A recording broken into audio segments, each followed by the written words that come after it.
I'm the Philosophical Bachelor, and today I want to talk about to be or to have our beliefs. Sein, oder Haben. Different languages have different rules and structures, or grammar, which reveals different approaches to the same concept. If you want to tell a person they believed something correctly in the English language, the phrase often used is, "You are right." In German, you would say, "Du hast Recht," or "Sie haben Recht," which literally translates to, "You have right." Language reflects our way of thinking, and there seems to be something interesting happening here. In German, the verb used to have is one of possession, the way we possess a toy, a car, or a chair. In English, the verb used to be is one about our being, the way you are beautiful, intelligent, ugly, stupid, furious, sad, or happy. In the English language, being right in our beliefs seems to suggest that the belief is a part of our being, something that cuts right to the core of our selfhood. However, our beliefs can be right or wrong. If we consider our beliefs to be a part of our personality, something intrinsic to our identity, it is no wonder that people get defensive if their beliefs are questioned or disparaged, regardless of whether these beliefs are right or wrong. If we instead, in the way the German language suggests, think of our beliefs as possessions, perhaps we'll be more willing to be open to questions about the veracity, to how we might simply be wrong. After all, we are quite used to discarding our possessions when they have ceased to be useful or are damaged. In the same way, some beliefs may stop being useful or are plain wrong, and hence damaging if the belief in them is continued.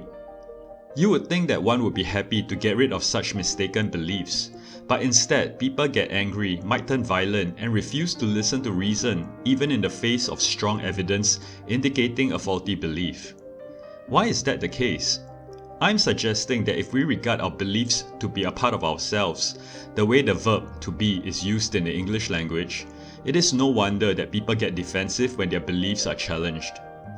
Instead, should we not keep an open mind, especially for beliefs that are not exactly on firm foundations, or which we do not have much evidence for? Another way to look at this is in terms of objectivity and subjectivity. To regard a belief as an object we possess means we can have a distance away from it and view it coldly. While to regard a belief to be a part of our being is to be subjective about it, which means we are unable to distance ourselves from the belief. What puts your subjective belief ahead of anyone else's who might have a different belief? We will then want to appeal to facts in the world out there to get at what the truth is, which then means we have to be objective about it. And to be objective, we do not want that belief to be all wound up in our identity, our sense of being, but instead to be able to hold it at arm's length from us so that we can then examine it objectively. I had been speaking about how different languages have different structures which may subtly influence our view of the world. I am not saying that German-speaking people are more open-minded or do not also get defensive if their beliefs are questioned. Neither am I talking about the character of the English-speaking people here. You will naturally find the entire spectrum of attitudes in both groups, which shows that there is no language determinism as such.